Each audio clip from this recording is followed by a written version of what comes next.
Hi there, I'm Jessica from the Children's Museum of Wilmington, and today I'm going to show you how to make coffee filter butterflies. So let's get started.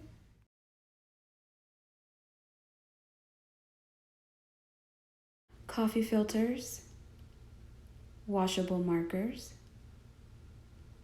pipe cleaners, and a spray bottle with water. So here's where you can get really creative. On your coffee filter, you want to make any type of design you want, but the more colors, the better.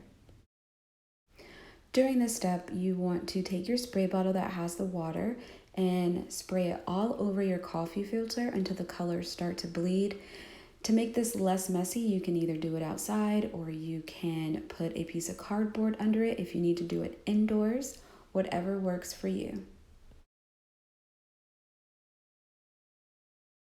Now you want to take your coffee filter outside to dry. As you can see, all of my colors have blended together and it's going to make a nice little butterfly at the end. Or if you need this process to go by quicker, you can use a hairdryer. So now I'm going to show you how to put your coffee filter butterfly together. You're going to need your coffee filter and your pipe cleaner. First, you're going to take your dried coffee filter and bunch it up in the middle so it will start to resemble a butterfly, and you can straighten out those wings just like that.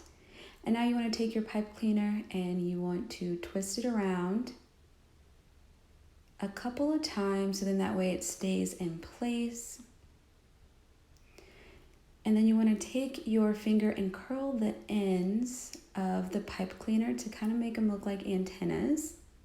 And there you have it, your coffee filter butterfly.